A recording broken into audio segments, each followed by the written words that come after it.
Welcome to the podcast, Alia, Brain in You. Very happy to have you here. I know you are an autistic ADHD adult who is working as a data analyst. Mm. Now, I think the purpose of me inviting you to this podcast is that a lot of individuals that my company Iyurved caters to through nutrition are also uh, on the spectrum.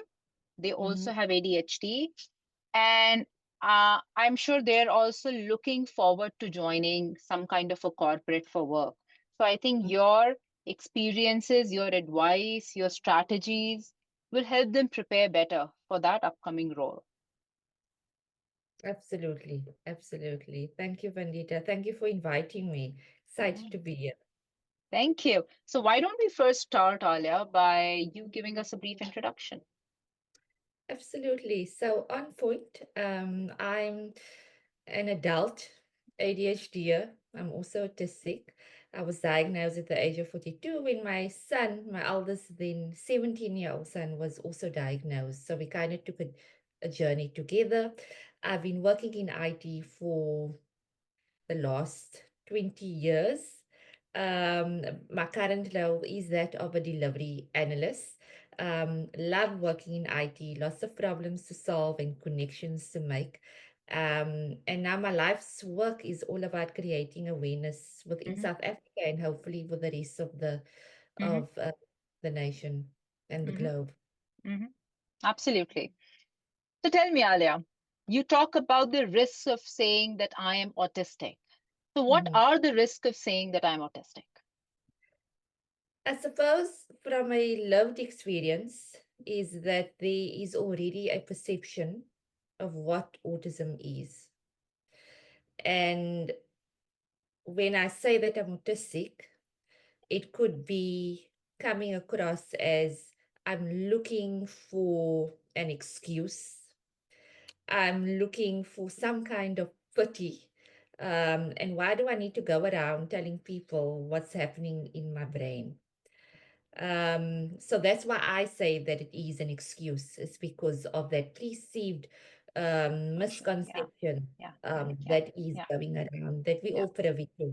So yeah, I'm very much aware yeah, of those yeah, yeah, things. yeah.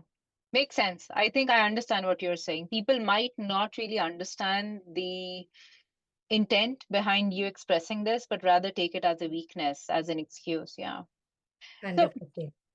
Alia, you have recognized much later in life that you have autism and Mm, ADHD. mm. So, what are some signs of undiagnosed autism? Sure. From the research says that girls present differently to boys, so it looks different.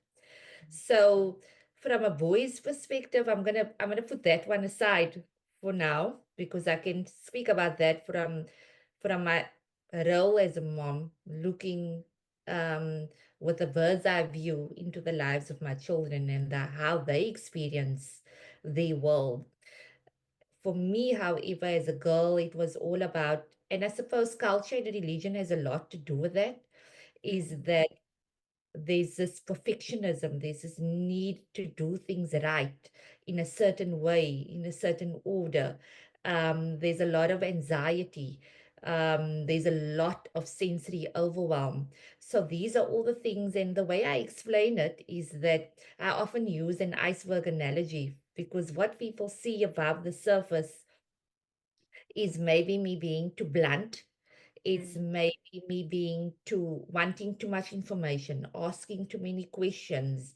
mm, Um, and then, however, below the surface of all of that is me trying to understand what is happening in this yeah, conversation, yeah, trying to understand. So I asked a lot of questions, but it's to understand how to make sense of the world around me, because yeah, that's how my brain works. It works in pattern recognition.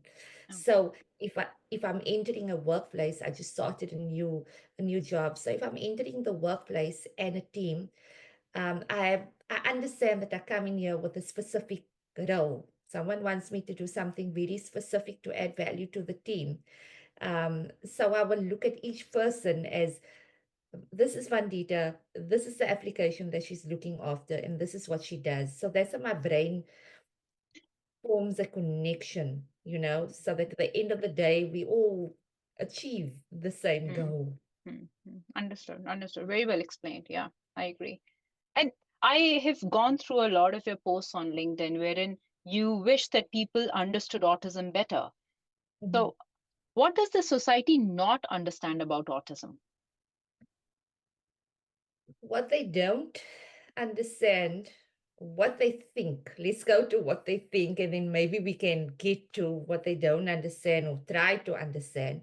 Is that there's this a view or this perception that autism looks a certain way. So when I say I'm autistic, people are like, "But you don't look autistic. You look normal. You look okay. You're thriving. You have a career. You are mom and you're married." So there's this idea and this perception that if you are autistic, it means that you are disabled. I'm Mm, throwing this out there. I'm going to be blunt. mm, It means that you are disabled. It means that you are, or, and no, and I don't even like the word disabled. It's mm, about being differently abled, but we work with what we got, right, to make sense of it. mm, So mm, there's this mm, idea that it looks a certain way, mm. um, and anything other than that cannot be autistic. So the fact that I can drive a vehicle means that no, autistic people don't drive cars. Disabled people do not drive Yeah, vehicles. They cannot hold yeah, down a job. They cannot be married. So I've got all of these yeah, checks in place, but they come at a great cost. yeah, yeah, yeah, And I'm yeah. really Very, struggling, very true. Very true. Yeah, really yeah, struggling. yeah. I don't think I would have thought about this so deeply, but you're right. Autistic people can't drive, or they be married, or can they be parents? Can they have children? You're right. I think these would be because autism is when the moment it is labeled as a disability, then as a disabled person, you cannot be doing things that any other able person is able to do. And 100%. maybe that is why, yeah, such connections or assumptions are drawn. Yeah, makes Yeah. sense. Very true. Yeah. So you work in a corporate, Alia, as an analyst. Uh, what is one change you would want to make in workplaces to make them more inclusive for neurodivergent individuals? This is a loaded question. And one thing, one change that I would make, and the reason why I say loaded is because there are many changes. I've written a whole thesis about what could change. But Mm, if there's one thing that I could change is make the current situation, I can't speak for other countries or continents because every experience is different. But right now, here in Cape Town, I think if we had a neurodiversity advocate speaking from a lived experience where policy changes and strategies and high level changes are being made, I really do think that we need autistic, ADHD, and neurodiversity representation because a lot of the challenge that we feel and that we go through on the ground when those changes have already been approved, we already go through them and they could have been avoided. yeah, So for understood. me, it's just, you know, understanding what it is that someone with a different need, Mm, I need in order to mm, make that strategy or that roadmap come mm, into fruition. mm. In one of your posts, Alia, I was reading earlier, you mentioned that autism requires a different toolkit to navigate the world. So, as an autistic person, what tools or strategies helped you manage sensory overload at work? Mm. I before this podcast, I mentioned that I sorted. So it's a week within the new role, right? So let me run with that and go with that. So I go with my bag, literally with a sensory bag. And I've got my mini fan because I don't know what the heat situation or the temperature is in the building. So I go prepared with something that could help me regulate just in case, you know. There's my snacks. Nutrition wise is very important. So making sure that I have something to nibble on while in meetings.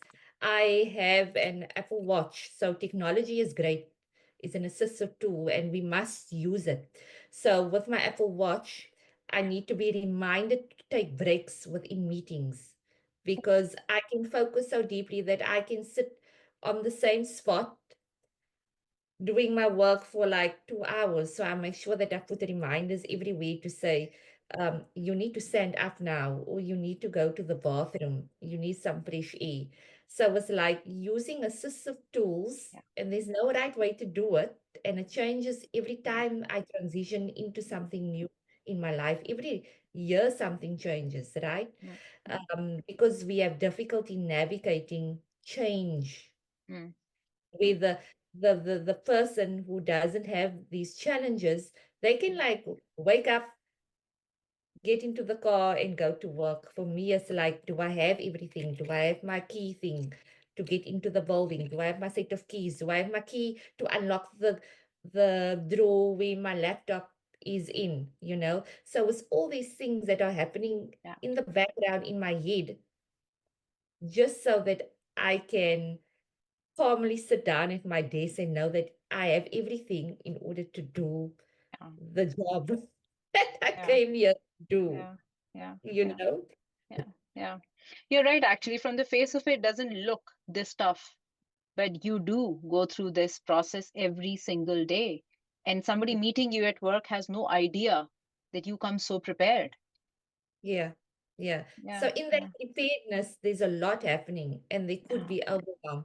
So for anybody watching, it's like be kind to yourself, acknowledge that you are going through change and that you need your own way of doing things. You don't need to rely on others to dictate it. Use your own intuition, listen to your body, and do what feels right for you. Yeah. It may take some time for you to find a bit of Yeah. routine and structure, Yeah. but allow yourself that grace period until Mm, you find your flow, I mm, suppose. mm, mm. So, Alia, in all these years, growing up years, you have been very recently diagnosed with autism and ADHD. So, Correct. for parents struggling with late or missed diagnosis for their children, what Yeah. advice would you give them to help them support their child's journey? Number one, get the diagnosis. I know that there are many parents that don't want a diagnosis. They fear. Let's rather frame it in that way, Mm, because we need to acknowledge and respect their feelings. There is that fear. There's the stigma.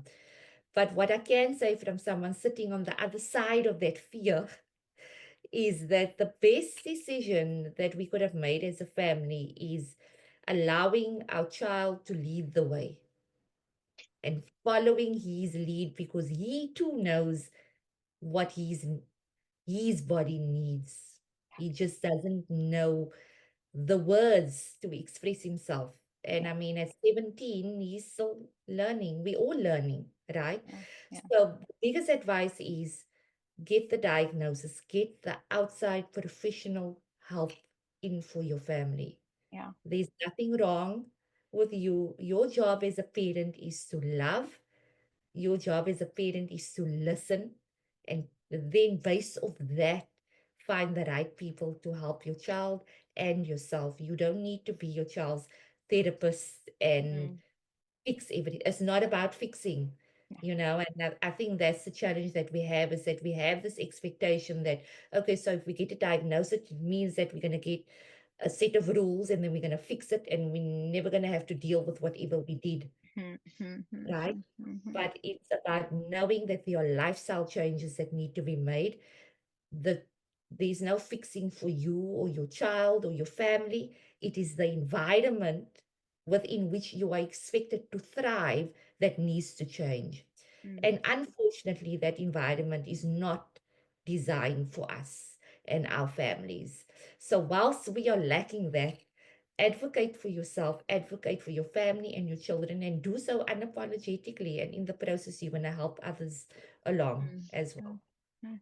Wonderful. This has been very, very useful. And I think some of the checklists that you just shared Mm, a while back, that's going to come in extremely handy to people who are about to join a workforce, or who are already in the workforce. And something yeah, that you touched upon just now is follow the lead of the child. yeah. That is something I'm hearing for the second time in the last 2 days, because there's another parent I spoke to you before. I spoke Mm, to before you, and she mentioned exactly the same thing, that all I do is follow my child's lead. yeah. And I'm sure it comes handy for any child, whether it's a neurotypical child or a neurodiverse child. So this has been extremely um, value adding for me, and I'm sure for many of those who are now ready to enter the workforce. So thank you so much for doing this with us today, Alia. You're welcome, and thank you for allowing me to be here in your space and Thank the you. wonderful work that you do. Thank you, Vandita. Yeah.